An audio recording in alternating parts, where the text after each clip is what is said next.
Doctor by Murray Leinster. Recording by David Loving. Suddenly, the biggest thing in the universe was the very tiniest. There were suns which were nearby, and there were stars which were so far away that no way of telling their distance had any meaning. The suns and planets, most of which didn't matter, but the ones that did count had seas and continents, and the continents had cities and highways and spaceports and people. The people paid no attention to their insignificance. They built ships which went through the emptiness beyond imagining, and they landed upon planets and rebuilt them to their own liking. Suns flamed terribly, renting their impertinence, and storms swept across the planets they preempted, but the people built more strongly and were secure. Everything in the universe was bigger or stronger than the people, but they ignored the fact. They went about the businesses they had contrived for themselves. They were not afraid of anything until somewhere on a certain small planet an infinitesimal single molecule changed itself. It was one molecule among unthinkably many, upon one planet of one solar system among uncountable star clusters. It was not exactly alive, but it acted as if it were, in which it was like all the important matter of the cosmos. It was actually a combination of two complicated substances not too firmly joined together. When one of the parts changed, it became a new molecule, but, like the original one, it was still capable of a process called autocatalysis. It practiced that process and catalyzed other molecules into existence, which in each case were duplicates of itself. Then mankind had to take notice, though it ignored the flaming suns and monstrous storms and emptiness past belief. Men called the new molecule a virus and gave it a name. They called it and its duplicates chlorophages, and chlorophages was, to people, the most terrifying thing in the universe. In a strictly temporary orbit around the planet Altera, the Star Queen floated, while lift ships brought passengers and cargo up to it. The ship was too large to be landed economically at an unimportant spaceport like Altera. It was a very modern ship, and it made the Regulus to Cassim run, which is 500 light years, in only 50 days of Earth time. Now the lift ships were busy. There was an unusual number of passengers to board the Star Queen at Altera, and an unusual number of them were women and children. The children tended to pudginess, and the women had the dieted look of the wives of well-to-do men. Most of them looked red-eyed, as if they'd been crying. One by one, the lift ships hooked onto the airlock of the Star Queen and delivered passengers and cargo to the ship. Presently the last of them was hooked on, and the last batch of passengers came through to the liner, and the ship's doctor watched them stream past him. His air was negligent, but he was actually impatient. Like most doctors, Nordenfeld approved of lean children and wiry women. They had fewer things wrong with them, and they responded better to treatment. While he was the doctor of the Star Queen, and he had much authority, he exerted it back on Regulus to insist that a shipment of botanical specimens for Cassim travel in quarantine, to be exact, in the ship's practically unused hospital compartment, and he was prepared to exercise authority over the passengers. He had a sheaf of health slips from the examiners on the ground below. There was one slip for each passenger. It certified that so-and-so had been examined and could safely be admitted to the Star Queen's air, her 4 restaurants, her 2 swimming pools, her recreation areas, and the 6 levels of passenger cabins the ship contained. He immediately watched the people go by. Health slips or no health slips, he looked them over.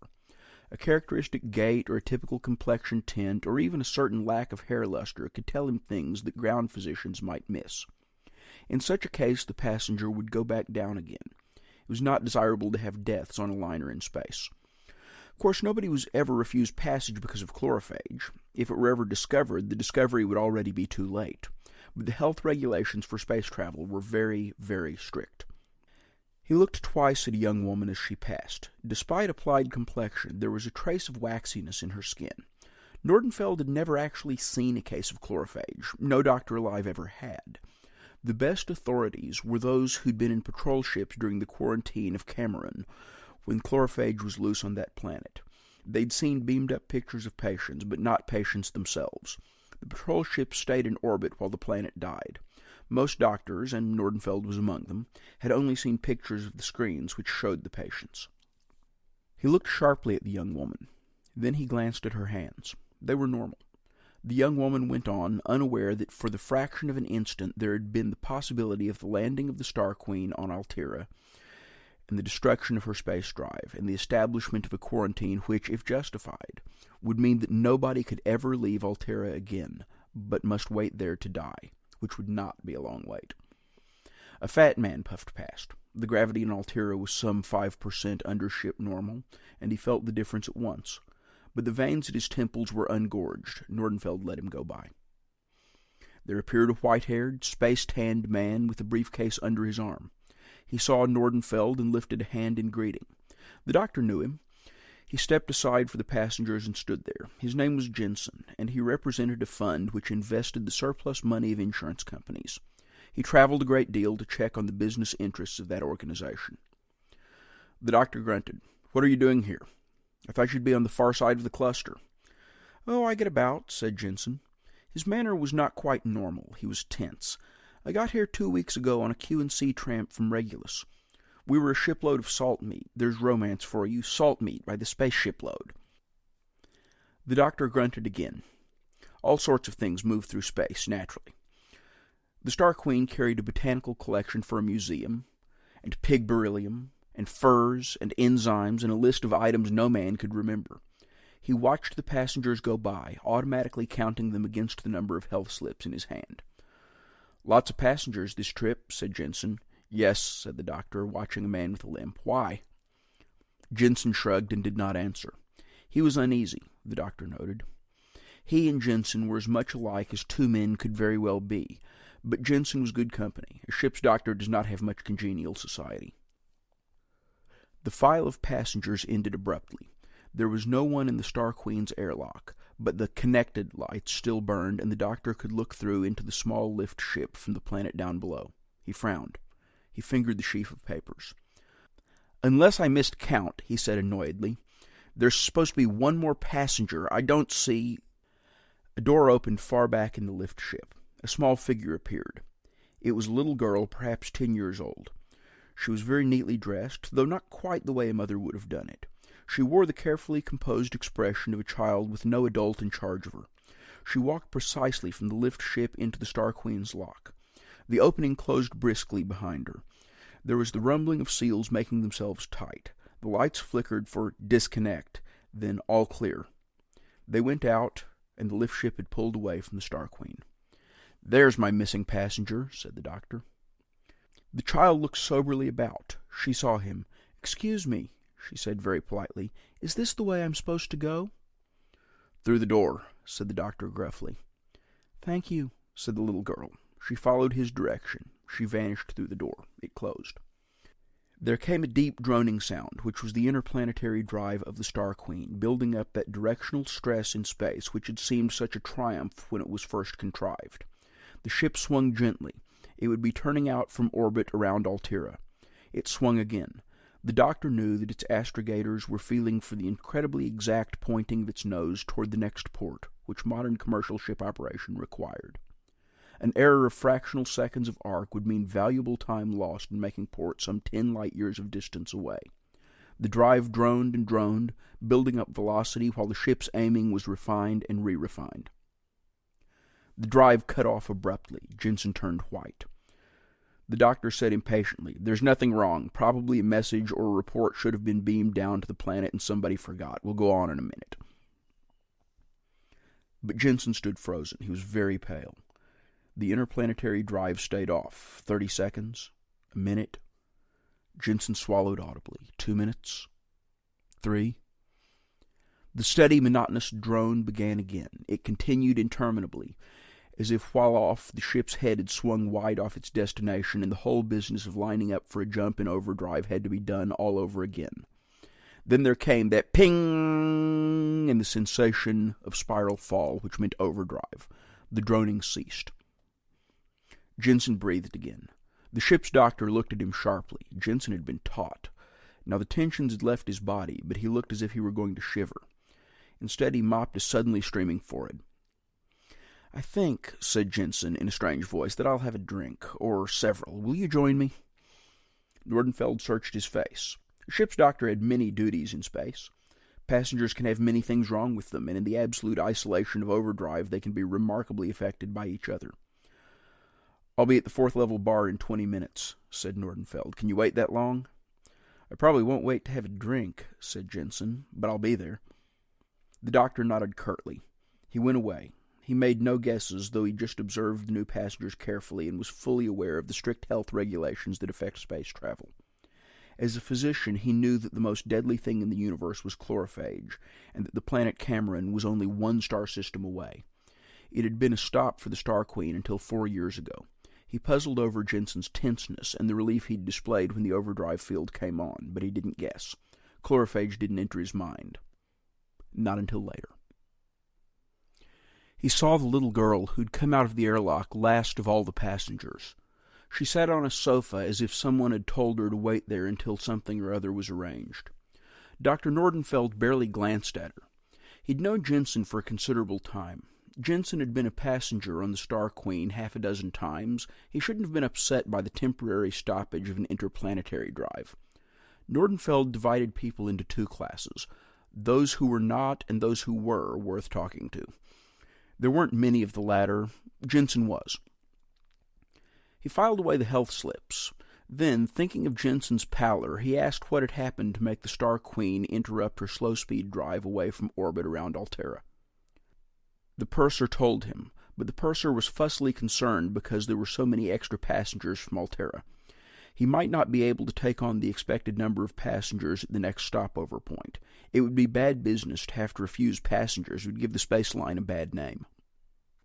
Then the air officer stopped Nordenfeld as he was about to join Jensen in the fourth-level bar. It was time for a medical inspection of the quarter-acre of Banthian jungle which purified and renewed the air of the ship.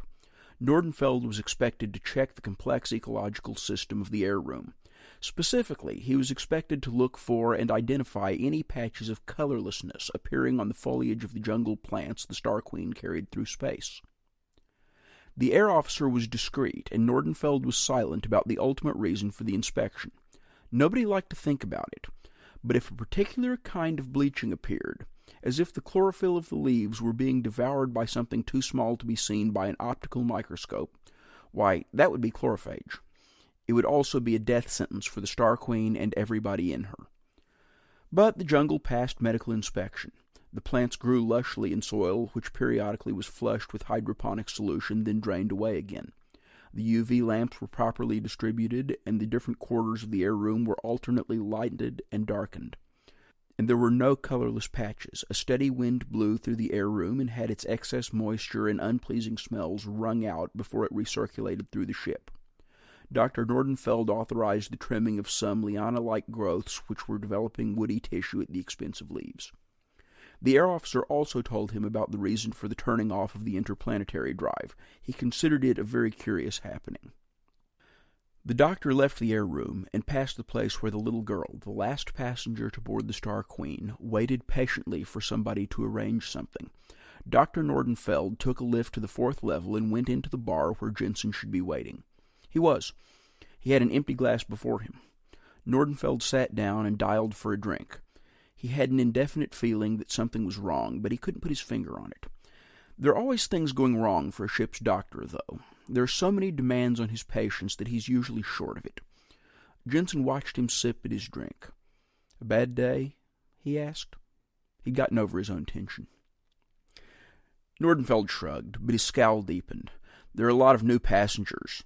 He realized that he was trying to explain his feelings to himself. "They'll come to me feeling miserable. I have to tell each one that if they feel heavy and depressed, it may be the gravity constant of the ship, which is greater than their home planet. If they feel lightheaded and giddy, it may be because the gravity constant of the ship is less than they're used to. But it doesn't make them feel better, so they come back for a second assurance. I'll be overwhelmed with such complaints within 2 hours."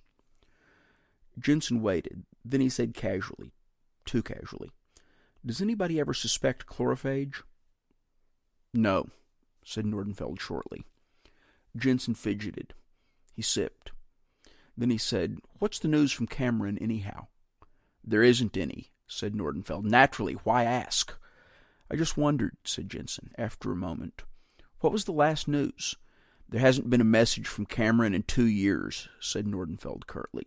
"There's no sign of anything green anywhere on the planet. It's considered to be uninhabited." Jensen licked his lips. "That's what I understood, yes." Nordenfeld drank half his drink and said unpleasantly, "There were 30 million people on Cameron when the chlorophage appeared. At first it was apparently a virus which fed on the chlorophyll of plants. They died. Then it was discovered that it could also feed on hemoglobin, which is chemically close to chlorophyll. Hemoglobin is the red coloring matter of the blood. When the virus consumed it, people began to die. Cameron doctors found that the chlorophage virus was transmitted by contact, by inhalation, by ingestion. It traveled as dust particles in the feet of insects, and it was in the drinking water and the air one breathed. The doctors on Cameron warned spaceships off, and the patrol put a quarantine fleet in orbit around it to keep anybody from leaving. And nobody left, and everybody died. And so did every living thing that had chlorophyll in its leaves, or hemoglobin in its blood, or that needed plant or animal tissues to feed on. There's not a person left alive on Cameron, nor an animal or bird or insect, nor a fish, nor a tree, or a plant, or a weed, or blade of grass. There's no longer a quarantine fleet there. Nobody'll go there, and there's nobody left to leave. There are beacon satellites to record any calls and to warn any fool against landing. If the chlorophagy got loose and was carried about by spaceships, it could kill the other 40 billion humans in the galaxy, together with every green plant or animal with hemoglobin in its blood." "That," said Jensen, and tried to smile, "sounds final." "It isn't," Nordenfeld told him. "If there's something in the universe which can kill every living thing except its maker, that something should be killed. There should be research going on about the chlorophagy. It would be deadly dangerous work, but it should be done. A quarantine won't stop contagion, it can only hinder it. That's useful, but not enough." Jensen moistened his lips. Nordenfeld said abruptly, "I've answered your questions. Now what's on your mind, and what is it to do with chlorophagy?" Jensen started. He went very pale. "It's too late to do anything about it," said Nordenfeld. "It's probably nonsense anyhow, but what is it?" Jensen stammered out his story.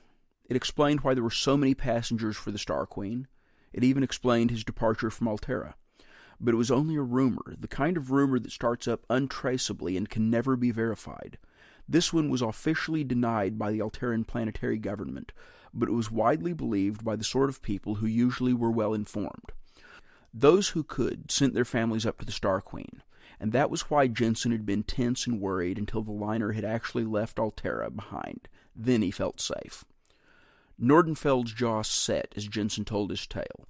He made no comment, but when Jensen was through, he nodded and went away, leaving his drink unfinished.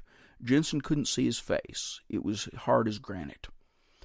And Nordenfeld, the ship's doctor of the Star Queen, went into the nearest bathroom and was violently sick. It was a reaction to what he had just learned. There were stars which were so far away that their distance didn't mean anything. There were planets beyond counting in a single star cluster, let alone the galaxy. There were comets and gas clouds in space, and worlds where there was life, and other worlds where life was impossible. The quantity of matter which was associated with life was infinitesimal, and the quantity associated with consciousness, animal life, was so much less that the difference couldn't be expressed. But the amount of animal life which could reason was so minute by comparison that the nearest ratio would be that of a single atom to a sun. Mankind, in fact, was the least impressive fraction of the smallest category of substance in the galaxy. Men did curious things. There was the cutting off of the Star Queen's short-distance drive before she'd gotten well away from Altera. There had been a lift ship locked to the liner's passenger airlock. When the last passenger entered the big ship, a little girl, the airlocks disconnected and the lift ship pulled swiftly away. It was not quite 2 miles from the Star Queen when its emergency airlocks opened and space-suited figures plunged out of it to emptiness. Simultaneously, the ports of the lift ship glowed, and almost immediately the whole plating turned cherry red, crimson, and then orange from unlimited heat developed within it. The lift ship went incandescent and ruptured, and there was a spout of white-hot air, and then it turned blue-white and puffed itself into nothing in metallic steam. Where it had been, there was only shining gas, which cooled. Beyond it, there were figures in spacesuits which tried to swim away from it. The Star Queen's control room obviously saw the happening. The lift ship's atomic pile had flared out of control and melted down the ship. It had developed something like 60,000 degrees Fahrenheit when it ceased to flare. It did not blow up, it only vaporized, but the process must have begun within seconds after the lift ship broke contact with the Star Queen. In automatic reaction, the man in control of the liner cut her drive and offered to turn back and pick up the space-suited figures in emptiness. The offer was declined with almost hysterical haste. In fact, it was barely made before the other lift ships moved in on rescue missions. They had waited, and they were picking up castaways before the Star Queen resumed its merely interplanetary drive and the process of aiming for a solar system some 30 light-years away. When the liner flicked into overdrive, more than half the floating figures had been recovered, which was remarkable. It was almost as remarkable as the flare-up of the lift ship's atomic pile. One has to know exactly what to do to make a properly designed atomic pile vaporize metal. Somebody had known, somebody had done it, and the other lift ships were waiting to pick up the destroyed lift ship's crew when it happened. The matter of the lift ship's destruction was fresh in Nordenfeld's mind when Jensen had told his story. The two items fitted together with an appalling completeness. They left little doubt or hope. Nordenfeld consulted the passenger records, and presently was engaged in conversation with the sober-faced, composed little girl on a sofa in one of the cabin levels of the Star Queen. "You're Kathy Brand, I believe," he said matter-of-factly. "I understand you've been having a rather bad time of it." She seemed to consider. "It hasn't been too bad," she assured him. "At least I've been seeing new things. I got dreadfully tired of seeing the same things all the time." "What things?" asked Nordenfeld. His expression was not stern now, though his inner sensations were not pleasant. He needed to talk to this child. He had learned how to talk to children. The secret is to talk exactly as to an adult, with respect and interest. "There weren't any windows," she explained, "and my father couldn't play with me, and all the toys and books were ruined by the water. It was dreadfully tedious. There weren't any other children, you see, and presently there weren't any grown-ups but my father." Nordenfeld only looked more interested. He'd been almost sure, ever since knowing of the lift ship's destruction and listening to Jensen's account of the rumor the government of Altera denied. He was horribly sure now. "How long were you in the place that hadn't any windows?"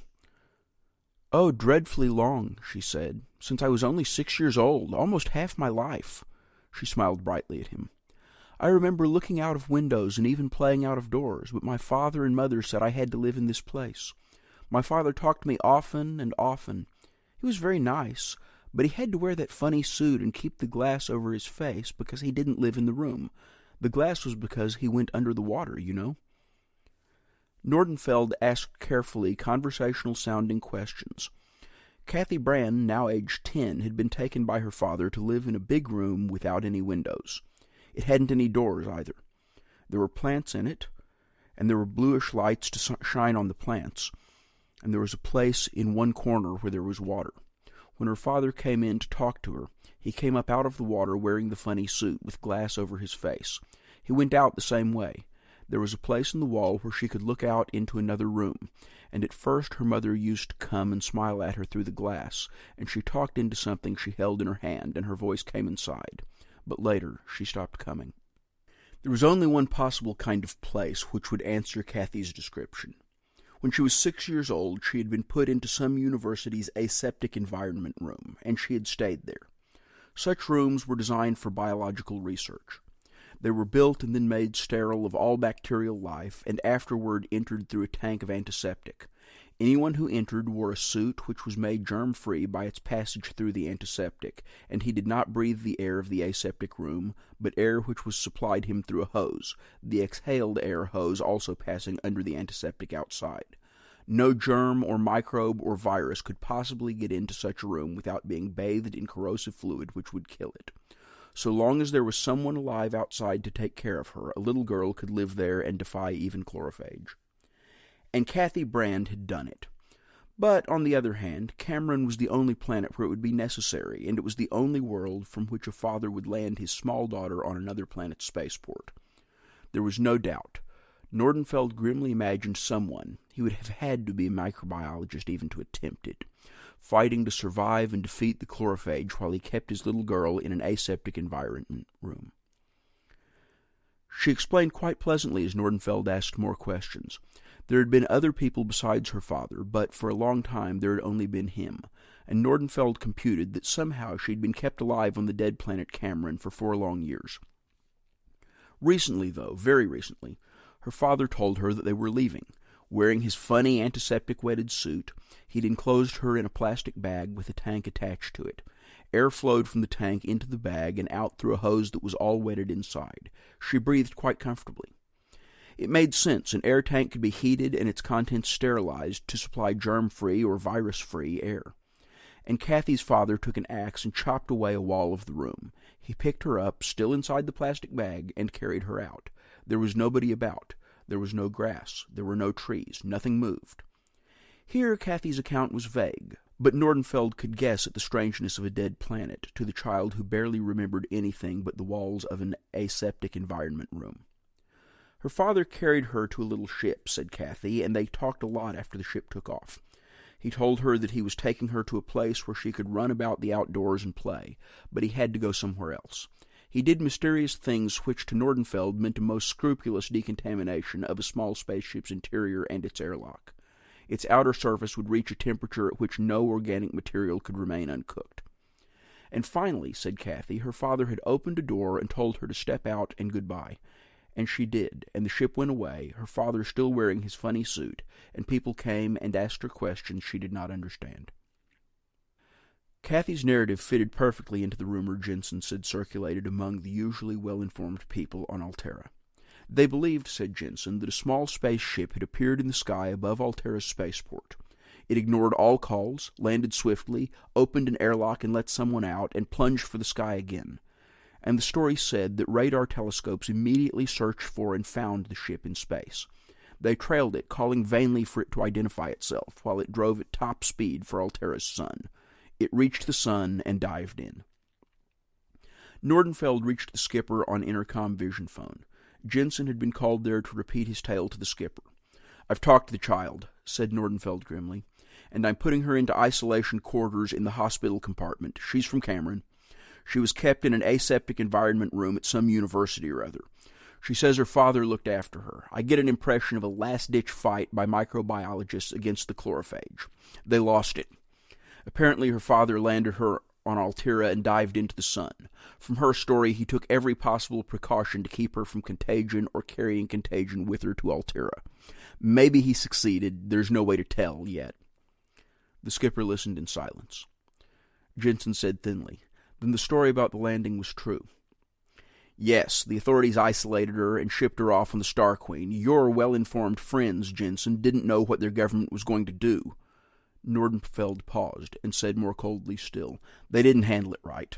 They should have killed her, painlessly but at once. Her body should have been immersed with everything that she had touched in full-strength nitric acid. The same acid should have saturated the place where the ship landed and every place she walked. Every room she entered and every hall she passed through should have been doused with nitric acid and then burned. It would still not have been all one could wish. The air she breathed couldn't be recaptured and heated white-hot, but the chances for Altera's population to go on living would be improved. Instead, they isolated her, and they shipped her off with us, and thought they were accomplishing something by destroying the lift ship that had her in an airtight compartment until she walked into the Star Queen's lock." The skipper said heavily, "Do you think she brought chlorophages on board?" "I've no idea," said Nordenfeld. "If she did, it's too late to do anything but drive the Star Queen into the nearest sun. No. Before that, one should give warning that she was aground on Altera. No ship should land there. No ship should take off. Altera should be blocked off from the rest of the galaxy like Cameron was, and to the same end result." Jensen said unsteadily, "There'll be trouble if this is known on the ship. There'll be some unwilling to sacrifice themselves." "Sacrifice?" said Nordenfeld. "They're dead. But before they lie down, they can keep everybody they care about from dying too. Would you want to land and have your wife and family die of it?" The skipper said in the same heavy voice, "What are the probabilities? You say there was an effort to keep her from contagion. What are the odds?"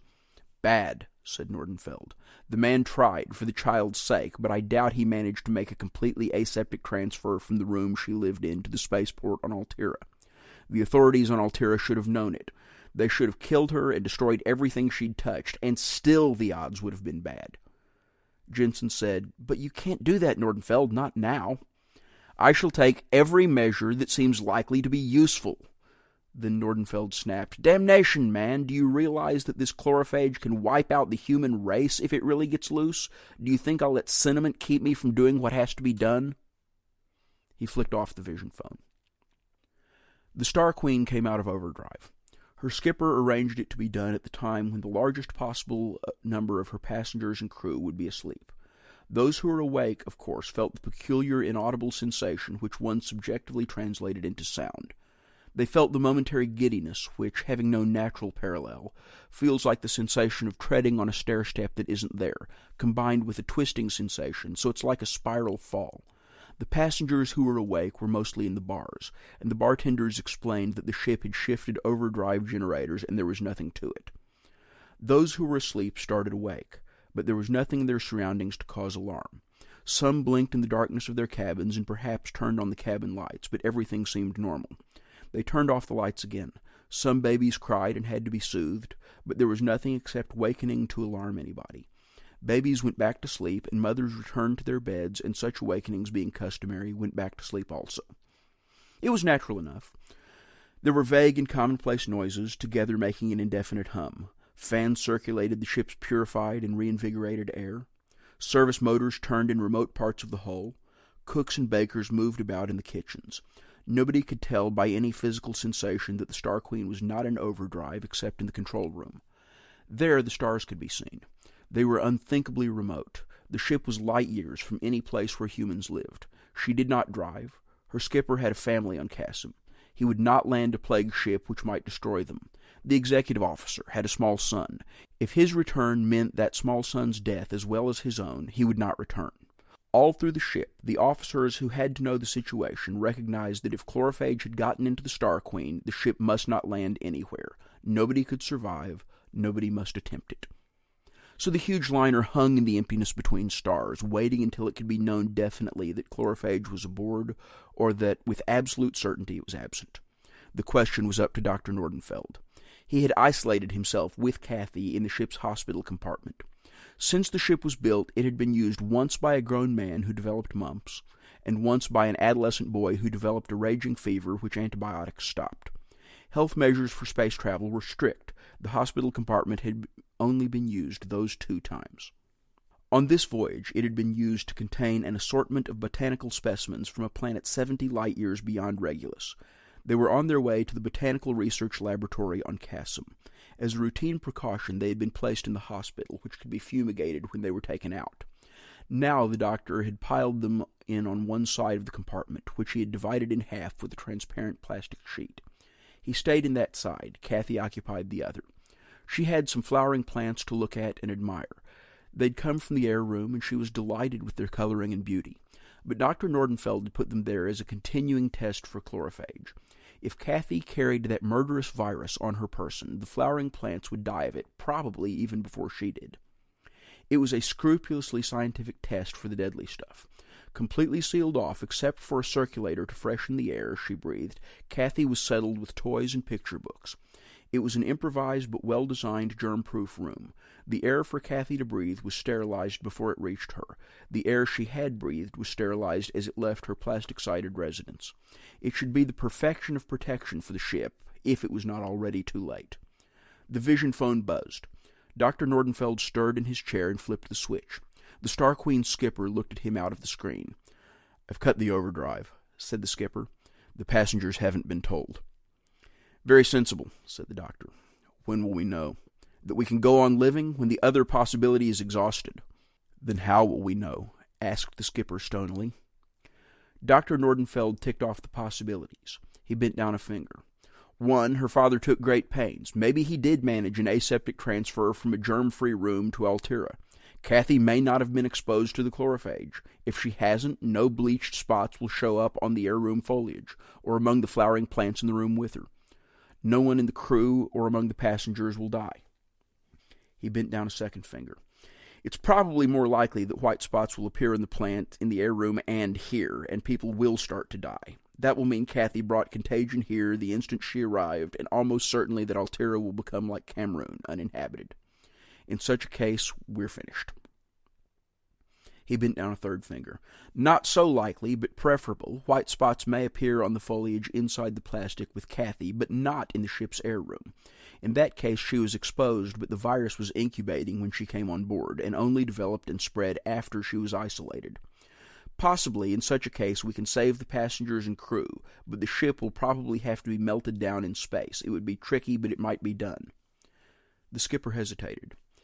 "If that last happened, I will take whatever measures are necessary," said Dr. Nordenfeld. "To save your conscience, we won't discuss them. They should have been taken on Altera." He reached over and flipped off the phone. Then he looked up and into the other part of the ship's hospital space. Kathy came out from behind a screen, where she'd made ready for bed. She was beaming. She had a large picture book under one arm and a doll under the other. "It's all right for me to have these with me, isn't it, Dr. Nordenfeld?" she asked hopefully. "I didn't have any picture books but one, and it got worn out. And my doll, it was dreadful how shabby it was." The doctor frowned. She smiled at him. He said, "After all, picture books are made to be looked at and dolls to be played with." She skipped to the tiny hospital bed on the far side of the presumably virus-proof partition. She climbed into it and zestfully arranged the doll to share it. She placed the book within easy reach. She said, "I think my father would say you were very nice, Dr. Nordenfeld, to look after me so well." "No," said the doctor in a detached voice, "I'm just doing what anybody ought to do." She snuggled down under the covers. He looked at his watch and shrugged. It was very easy to confuse official night with official day in space. Everybody else was asleep. He'd been putting Kathy through tests, which began with measurements of pulse and respiration and temperature, and went on from there. Kathy managed them herself under his direction. He settled down with one of the medical books he'd brought into the isolation section with him. Its title was Decontamination of Infectious Material from Different Planets. He read it grimly. The time came when the Star Queen should have come out of overdrive with the sun Circe blazing fiercely nearby, and a green planet with ice caps to be approached on interplanetary drive. There should have been droning, comforting drive noises to assure the passengers, who naturally could not see beyond the ship's steel walls, that they were within a mere few million miles of a world where sunshine was normal, and skies were higher than ship's ceilings, and there were fascinating things to see and do. Some of the passengers packed their luggage and put it outside their cabins to be picked up for landing. But no stewards came for it. Presently there was an explanation. The ship had run under maximum speed, and the planetfall would be delayed. The passengers were disappointed, but not concerned. The luggage vanished into cabins again. The Star Queen floated in space among 1,000 million stars. Her astrogators had computed a course to the nearest star into which to drive the Star Queen, but it would not be used unless there was mutiny among the crew. It would be better to go into remote orbit around Circe 3 and give the news of chlorophagy on Altera if Dr. Nordenfeld reported it on the ship. Time passed. 1 day, 2, 3. Then Jensen called the hospital compartment on vision phone. His expression was dazed. Nordenfeld saw the interior of the control room behind Jensen. He said, "You're a passenger, Jensen. How is it you're in the control room?" Jensen moistened his lips. "The skipper thought I'd better not associate with the other passengers. I've stayed with the officers the past few days. We, the ones who know what's in prospect, we're keeping separate from the others, so nobody will let anything out by accident." "Very wise. When the skipper comes back on duty, ask him to call me. I've something interesting to tell him." "He's checking something now," said Jensen. His voice was thin and reedy. "The air officer reports there are white patches on the plants in the air room. They're growing fast. He told me to tell you. He's gone to make sure." "No need," said Nordenfeld bitterly. He swung the vision screen. It faced that part of the hospital space beyond the plastic sheeting. There were potted flowering plants there. They had pleased Kathy. They shared her air, and there were white patches on their leaves. "I thought," said Nordenfeld with an odd, mirthless levity, "that Skipper'd be interested. It is of no importance whatever now, but I accomplished something remarkable. Kathy's father didn't manage an aseptic transfer. She brought the chlorophagy with her, but I can find it. The plants on the far side of that plastic sheet show the chlorophagy patches plainly. I expect Kathy to show signs of anemia shortly. I decided that drastic measures would have to be taken, and it looked like they might work because I've confined the virus. It's there where Kathy is, but it isn't where I am. All the botanical specimens on my side of the sheet are untouched. The phage hasn't hit them. It is remarkable, but it doesn't matter a damn if the air room's infected. And I was so proud." Jensen did not respond. Nordenfeld said ironically, "Look what I accomplished. I protected the air plants on my side. See, they're beautifully green, no sign of infection. It means that a man can work with chlorophage. A laboratory ship could land on Cameron and keep itself the equivalent of an aseptic environment room while the damned chlorophage was investigated and ultimately whipped, and it doesn't matter." Jensen said numbly, "We can't ever make port. We ought to. We'll take the necessary measures," Nordenfeld told him. Very quietly and very efficiently, with neither the crew nor the passengers knowing that Altera sent the chlorophage on board the Star Queen in the hope of banishing it from there. The passengers won't know that their own officials shipped it off with them as they tried to run away. And I was so proud that I'd improvised an aseptic room to keep Kathy in. I sterilized the air that went into her, and I sterilized... Then he stopped. He stopped quite short. He stared at the air unit, set up with two pipes passing through the plastic partition which cut the hospital space in two. He turned utterly white. He went roughly to the air machine. He jerked back its cover. He put his hand inside. Minutes later, he faced back to the vision screen from which Jensen looked apathetically at him. "Tell the skipper to call me," he said in a savage tone. "Tell him to call me instantly he comes back, before he issues any orders at all." He bent over the sterilizing equipment and very carefully began to disassemble it. He had it completely apart when Kathy waked. She peered at him through the plastic separation sheet. "Good morning, Dr. Nordenfeld," she said cheerfully. The doctor grunted. Kathy smiled at him. She had gotten on very good terms with the doctor since she had been kept in the ship's hospital. She did not feel that she was isolated. In having the doctor where she could talk to him at any time, she had much more company than ever before. She had read her entire picture book to him and discussed her doll at length. She took it for granted that when he did not answer or frown that he was simply busy, but he was company because she could see him. Dr. Nordenfeld put the air apparatus together with an extremely peculiar expression on his face. It had been built for Kathy's special isolation by a ship's mechanic. It should sterilize the used air going into Kathy's part of the compartment, and it should sterilize the used air pushed out by the supplied fresh air. The hospital itself was an independent sealed unit with its own chemical air freshener, and it had been divided into two. The air freshener was where Dr. Nordenfeld could attend to it, and the sterilizer pump simply shared the freshening air with Kathy, but the pipe that pumped air to Kathy was brown and discolored from having been used for sterilizing, and the pipe that brought air back was not. It was cold. It had never been heated. So Dr. Nordenfeld had been exposed to any contagion Kathy could spread. He hadn't been protected at all. Yet the potted plants on Kathy's side of the barrier were marked with great white splotches which grew almost as one looked, while the botanical specimens in the doctor's part of the hospital, as much infected as Kathy's could have been, by failure of the ship's mechanic to build the sterilizer to work two ways. The stacked plants, the alien plants, the strange plants from 70 light-years beyond Regulus, they were vividly green. There was no trace of chlorophage on them, yet they had been as thoroughly exposed as Dr. Nordenfeld himself. The doctor's hands shook. His eyes burned. He took out a surgeon's scalpel and ripped the plastic partition from floor to ceiling. Kathy watched interestedly. "Why did you do that, Dr. Nordenfeld?" she asked. He said in an emotionless, unnatural voice, "I'm going to do something that it was very stupid of me not to do before. It should have been done when you were 6 years old, Kathy. It should have been done on Cameron, and after that on Altera.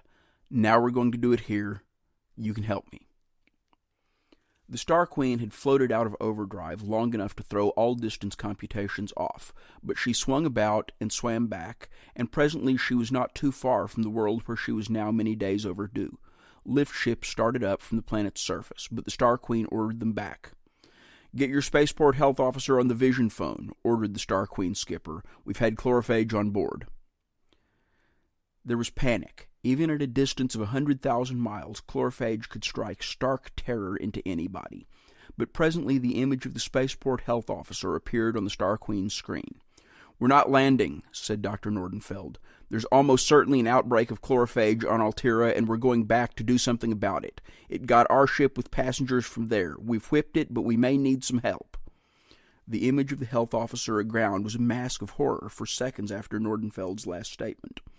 Then his expression became incredulous, though still horrified. "We came on to here," said Dr. Nordenfeld, "to get you to send word by the first other ship to the patrol that a quarantine has to be set up on Altera, and that we need to be inspected for recovery from chlorophage infection. And we need to pass on, officially, the discovery that whipped the contagion on this ship. We were carrying botanical specimens to Cassim, and we discovered that they were immune to chlorophage. That's absurd, of course. Their green coloring is the same substance as in plants under Sol-type suns anywhere. They couldn't be immune to chlorophage, so there had to be something else." Was there?" asked the health officer. "There was. Those specimens came from somewhere beyond Regulus. They carried, as normal symbiotes on their foliage, microorganisms unknown both on Cameron and Altera. The alien bugs are almost the size of virus particles, feed on virus particles, and are carried by contact, air, and so on, as readily as virus particles themselves. We discovered that those microorganisms devoured chlorophage. We washed them off the leaves of the plants, sprayed them in our air room jungle, and they multiplied faster than the chlorophage. Our whole air supply is now loaded with an airborne anti-chlorophage organism which has made our crew and passengers immune. We're heading back to Altera to turn loose our merry little bugs on that planet. It appears that they grow on certain vegetation, but they'll live anywhere there's phage to eat. We're keeping some chlorophage cultures alive so our microorganisms don't die out for lack of food." The medical officer on the ground gasped. "Keeping phage alive?" "I hope you've recorded this," said Nordenfeld. "It's rather important. This trick should have been tried on Cameron and Altera and everywhere else new diseases have turned up. When there's a bug on one planet that's deadly to us, there's bound to be a bug on some other planet that's deadly to it. The same goes for any pests or vermin. The principle of natural enemies. All we have to do is find the enemies." There was more communication between the Star Queen and the spaceport on Circe 3, which the Star Queen would not make other contact with on this trip, and presently the big liner headed back to Altera. It was necessary for official as well as humanitarian reasons. There would need to be a health examination of the Star Queen to certify that it was safe for passengers to breathe her air and eat in her restaurants and swim in her swimming pools, and occupy the 6 levels of passenger cabins she contained. This would have to be done by a patrol ship, which would turn up at Altera. The Star Queen's skipper would be praised by his owners for not having driven the liner into a star, and the purser would be forgiven for the confusion in his records due to off-schedule operations of the big ship. And Jensen would find in the ending of all terror of chlorophage an excellent reason to look for appreciation in the value of the investments he was checking up. And Dr. Nordenfeld? He talked very gravely to Kathy. "I'm afraid," he told her, "that your father isn't coming back. What would you like to do?" She smiled at him hopefully. "Could I be your little girl?" she asked. Dr. Nordenfeld grunted. I'll think about it." But he smiled at her. She grinned at him, and it was settled. End of Doctor by Murray Leinster. Recording by David Loving, www.davidaloving.com.